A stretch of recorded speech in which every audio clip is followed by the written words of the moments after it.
everyone, my name is Vanshika and today I will discuss with you about fundamental principle of counting of chapter 7 permutations and combinations. Before that, do subscribe, like and share our Young Minds channel. So let's begin.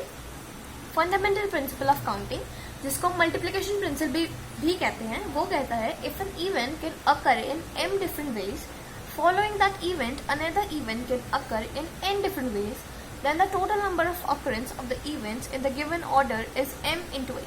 मतलब अगर कोई event m veg में अकर हो रहा है, उसे follow करते हुए दूसरा इवेंट n डिफरेंट वेज में अकर हो रहा है, तो जो total number of occurrence of the event आएगा वो आएगा m into a. अब ये जो प्रिंसिपल है ये एप्लीकेबल है for any finite number of events. यहाँ पे 2 भी हो सकते हैं इवेंट्स, 3B 4B. अगर हमारे पास 3 इवेंट्स हैं तो क्या होगा कि अगर हमारा एक इवेंट m डिफरेंट वेज में हो रहा है, उसे फॉलो करते हुए दूसरा इवेंट n डिफरेंट वेज में हो रहा है, उसे फॉलो करते हुए तीसरा इवेंट p डिफरेंट वेज में हो रहा है, जो total occurrence of the event हो गया वो हो गया m into n into p. अब इसको हम दो सिचुएशंस के थ्रू समझेंगे. पहली है Mohan has 3 pens and 2 shirts. How many different pairs of a pant and shirt can he dress up with. Mohan के पास 3 पैंट्स हैं और 2 शर्ट्स हैं, वो कितने different pairs of pant and shirt से रेडी हो सकते हैं, मतलब ड्रेसअप हो सकते हैं. तो हमने यहाँ पे पहले मल्टीप्लिकेशन प्रिंसिपल से करेंगे इसको. एक पैंट है उसको हम 3 वेज में चूज कर सकते हैं क्योंकि हमारे पास 3 पैंट्स ही अवेलेबल हैं, P1, P2 एंड P3. और एक शर्ट को 2 वेज में क्योंकि 2 शर्ट्स अवेलेबल हैं, S1 एंड S2. तो अकॉर्डिंग टू मल्टीप्लिकेशन प्रिंसिपल जो हमारे पास total number of different pairs हो गए वो हो गए 3 इंटू 2 इज इक्वल्स टू 6. अब एक इसको फिगर के थ्रू समझते हैं. हमने माना था पैंट्स को P1, P2, P3 और शर्ट्स को S1 और S2. तो हमारे पास जो पेयर्स बनेंगे वो कैसे बनेंगे, P1 S1, P1 S2, P2 S1, P2 S2, P3 S1, P3 S2. तो टोटल 6 डिफरेंट पेयर्स बन गए. वहां से भी यही और फिगर से तो ऑब्वियसली यही है और फिगर. एंड शबनम का दूसरा एग्जाम्पल है. Shabnam has 2 school bags, 3 tiffin boxes and 2 water bottles. And how many ways can she carry these items choosing 1 each. Shabnam के पास 2 स्कूल बैग्स हैं, 3 tiffin boxes and 2 water bottles हैं. In how many ways can she carry these items. कितने ways में ही अपनी items को carry कर सकती है. चूजिंग 1 ईच, इसमें से हर तीनों में से उसे एक एक उठाना है. तो हमने वाटर बैग्स को दिखाया B1 B2 से, टिफिन को T1 T2 T3 से और वाटर बॉटल्स को W1 एंड W2 से.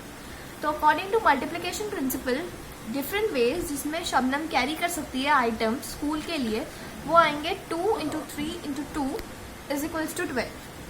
तो इसको एक फिगर के थ्रू समझते हैं. हमने यहाँ पे B1 B2 बैग्स ले लिए and T1 T2 T3 water bottles. तो जैसे हमने पैंट शर्ट वाले केस में किया था वैसे ही हमारे पास यहाँ पे 12 डिफरेंट वेज आ गए. यहाँ पे 12. अब इसको कुछ क्वेश्चंस लेते हैं. Find the number of 4 letter words with और without meaning which can be formed out of the letters of the word rose where repetition of the letters is not allowed. तो यहाँ पे हमसे बोल रहा है ये क्वेश्चन, हमें 4 लेटर वर्ड बनाना है जिसका कुछ मीनिंग हो चाहे ना हो, बस वर्ड होना चाहिए वो, और 4 लेटर वर्ड से बनाना है जो कि ROS ही है. तो हमने यहाँ पे 4 ब्लॉक्स बना लिए. अब जितने नंबर ऑफ वर्ड्स बनेंगे वो डिपेंड करेंगे कि इन 4 वेकेंट प्लेसेस में हम कितने तरीकों से लेटर्स को अरेंज कर सकते हैं. तो यहाँ पे फर्स्ट ब्लॉक में हमारे पास 4 लेटर्स हैं ROS, उनमें से कोई एक आ सकता है. तो हमें इस ब्लॉक को फिल करने की हमारे पास 4 वेज है. सिमिलरली हम सेकंड ब्लॉक पे आए. सेकंड ब्लॉक में एक लेटर तो यहाँ पे फिल हो गया होगा, तो बचे कितने, 3 लेटर्स बचे. तो यहाँ पे हमारे पास 3 वेज है इस ब्लॉक को फिल करने के.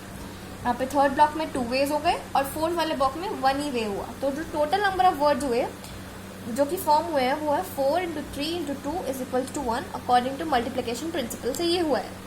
और जो वर्ड्स बनेंगे वो बनेंगे 24. How many 2-digit even number can be formed from the digits 1, 2, 3, 4, 5 if the digits can be repeated. यहाँ पे ये बोल रहा है कि हमें 2 डिजिट इवन नंबर बनाना है इन डिजिट्स को यूज करके 1, 2, 3, 4, 5 और वो डिजिट्स जो है रिपीट हो जाने. अब यहाँ पहले रिपीट नहीं था और अब आ गया रिपीट हो सकती है डिजिट्स. तो हमें इवन नंबर बनाना है तो हमें ये देखना होगा कि ऑब्वियसली यूनिट प्लेस पे सिर्फ इवन नंबर ही आना चाहिए. इवन नंबर कौन से, इसमें से 2 और 4. तो मतलब सिर्फ दो नंबर आ सकते हैं. तो इसलिए हमारे पास इस यूनिट प्लेस को फिल करने के लिए 2 ही वे है. और टेंथ वाली प्लेस में जब नंबर रिपीट हो सकता है तो 5 में से भी कोई भी आ जाए, इसलिए हमारे पास यहाँ पे 5 वेज है. तो according to multiplication principle required number मतलब number of 2 digit even number जो बनेंगे, total number of 2 digit even number वो होंगे 2 × 5 = 10।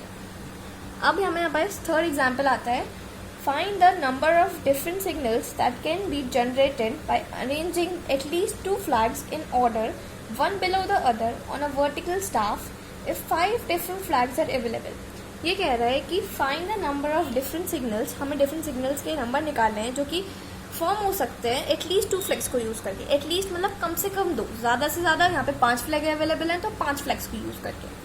तो हम यहाँ पे signal can be consist of either 2 flags, 3 flags, 4 flags और 5 फ्लैग्स।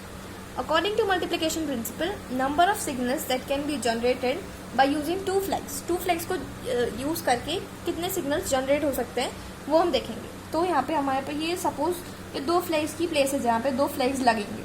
तो फर्स्ट प्लेस में 5 में से कोई भी फ्लैग लग सकता है और सेकंड प्लेस में 4 में से। तो फर्स्ट प्लेस को भरने के लिए हमारे पास 5 वेज है, सेकंड को भरने के लिए 4 वेज है, क्योंकि एक तो यहाँ पे लग गया तो बचे कितने 4, वही जो हमने ऊपर किया था। तो नंबर ऑफ सिग्नल्स आ गए 20, 5 × 4 = 20 अकॉर्डिंग टू मल्टीप्लिकेशन प्रिंसिपल। और नंबर ऑफ 3 फ्लैग सिग्नल्स, अब हमारे पास 3 फ्लैग्स लगाने की स्टाफ है, तो यहाँ पे हमारे पास 5 फ्लैग्स आ सकते हैं, 5 में से कोई भी। रिपीट नहीं करना है, मतलब डिफरेंट सिग्नल्स बनाने, इसलिए रिपीट नहीं हो रहे। तो यहाँ पे 4 आ गए, एक यहाँ पे लग गया तो 4 बचे, एक यहाँ लग गया तो 3 बचे, 3 में तो यहाँ पे फर्स्ट ब्लॉक को भरने के लिए 5 वेज, सेकंड को 4 वेज, थर्ड को 3 वेज। तो टोटल आ गए number of signal 3 flag signals के 60। सिमिलरली फॉर 4 हमें 4 के लिए भी करना है, 5 आ जाएंगे, सेकेंड वाले में 4, थर्ड वाले में 3 और फोर्थ वाले में 2। तो टोटल आ गए 120 अकॉर्डिंग टू मल्टीप्लिकेशन प्रिंसिपल। ये अभी मल्टीप्लिकेशन प्रिंसिपल के अकॉर्डिंग ही चल रहा है। Number of 5 flag signals, 5 flag signals में क्या होगा, ऊपर वाले फर्स्ट वाले में 5, सेकेंड वाले में 4 वेज आ गए, थर्ड वाले में 3 वेज आ गए, फोर्थ वाले में 2 वेज आ गए, फिफ्थ वाले में एक ही बचा तो एक ही वे होगा। तो टोटल नंबर ऑफ सिग्नल्स कितने आ गए 120 5 फ्लैग्स को यूज करने। अब हमारे पास आया रिक्वायर्ड नंबर ऑफ सिग्नल्स, जितने हमारे सिग्नल्स बन गए, चाहे वो 2 से बने, चाहे 3 से, चाहे 4 से, जितने भी टोटल आए, तो वो 20 + 60 + 120 + 120 = 320।